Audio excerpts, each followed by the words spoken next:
අපේ database management subject එකට අදාළව අපි කතා කරන question series එකේ question set 34 තමයි අද අපි මේ වීඩියෝෙන් කතා කරන්න බලාපොරොත්තු වෙන්නේ. අපි කලින් videos වල කතා කරා අපි මේ early issues end එකකින් database එක කොහොමද අපි හදාගන්න තියෙන්නේ. ඒ වගේම මේකට අදාළ tables මොනවද කියන එක ගැන.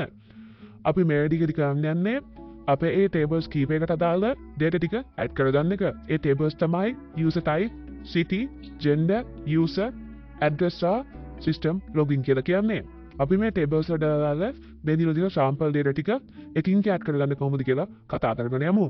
මේ විදිහට මම අපේ HDSQL software open කරගත්තා. මේක පාවිච්චි කරලා තමයි අපි අපේ tables වලට අදාළ details ටික add කරගන්නේ. අපි එකින් ප්‍රශ්න කතා කරගෙන යමු. ඒවට කොහොමද details add කරගන්නේ කියලා.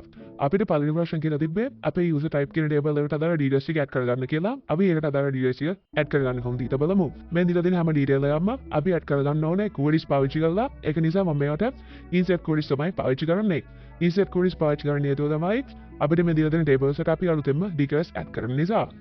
මේ තමයි අපේ පළවෙනි table එකට details add කරන්න දාලා queries ටික. මේකදී අපි employee, customer, supplier කියන details ටික මේකට add කරන්න කියලා තියෙනවා. අපි මේක run කරගමු.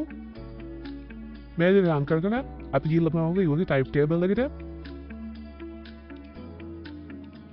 මේ user type table එක කියවමු කරලා බලා ගන්න පුළුවන්. අපේ මේ data ටික මෙතනට add වෙලා තියෙනවා. ඊළඟට අපිට කියලා තිබ්බේ city table එකේ details ටික add කරගන්න කියලා. අපි බලමු ඒකට අදාළ query ටික අපි කොහොමද හදාගන්න තියෙන්නේ කියලා. මේ තියෙන්නේ අපි ඒකට පාවිච්චි කරන queries ටික. මේකෙදිත් අපිට කලින් වගේම අපේ names ටික විතර add කරගන්න තියෙන්නේ. අපි මේම names විතරක් add කරගන්න හේතුව තමයි අපි මේ tables හදද්දී මේවට auto increment කියන value එක දීලා තිනවා id එකට. ඒක නිසා අපිට මේ id එක auto මෙතනින් add වෙනවා. මම මේකත් මේ විදිහට run කරගන්නවා. මේ විදිහට run කරගත්තට පස්සේ මම අපේ city table එකට ගිහලා බලනවා මේ ටික add වෙලා තියෙන්නේ කියලා. මේ විදිහට ගියට පස්සේ ඔයගොල්ලන්ට බලා ගන්න පුළුවන් අපේ details ටික අපේ city table එකට add වෙලා තියෙනවා. ඊළඟට අපිට කියලා තියෙන්නේ අපේ gender table එකට අපේ details ටික add කරගන්න කියලා. අපිට ඕන බලමු ඒකට අදාළ queries අපි කොහොමද අදාගන්න තියෙන්නේ කියලා. මේ තියෙන්නේ අපි ඒකට පාවිච්චි කරන query එක. මේකෙදිත් අපිට කලින් වගේම male සහ female කියන details විතරයි මෙතෙන් add කරලා තියෙන්නේ. මම මේකත් මේ විදිහට run කරගන්නවා. ඊළඟට අපි ගිහලා බලමු අපේ gender table එකට.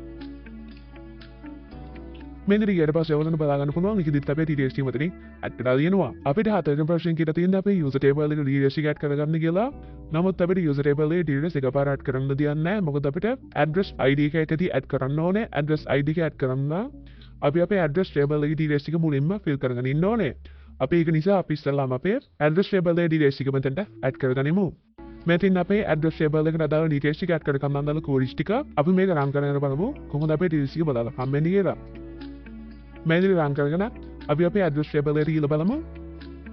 මේ විදිහට ගියට පස්සේ ඔයගොල්ලන්ට බලා ගන්න පුළුවන් අපිට කියලා තිබ්බ විදිහටම අපි අපේ details ටික මෙතනට add වෙලා තියෙනවා. අපි ඊළඟට යමු අපේ user table එකේ details add කරගන්න. දැන් අපිට පුළුවන් අපේ මේ address id කියන එක අපේ user table එකට add කරගන්න.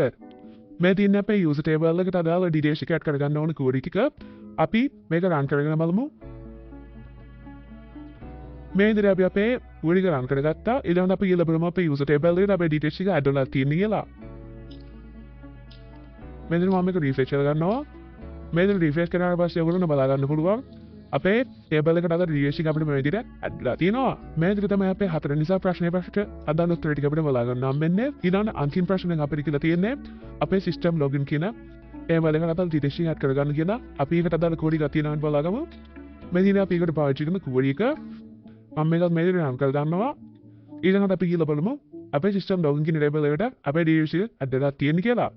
මේ විදිහට ඔයගොල්ලෝ බලා ගන්න පුළුවන් අපේ system login කියන label එකට අපේ details ටික මේ විදිහට add වෙලා තියෙනවා. මේ විදිහට තමයි අපේ 6 වෙනි ප්‍රශ්න උත්තරය අපි හදාගන්නේ. ඒ වගේම මේ තමයි අපේ question set 34 එකට අදාළ ප්‍රශ්න වලට උත්තර ටික. අපි question set 35 එකත් එක්ක ඊළඟ වීඩියෝ එකේදී හම්බෙමු.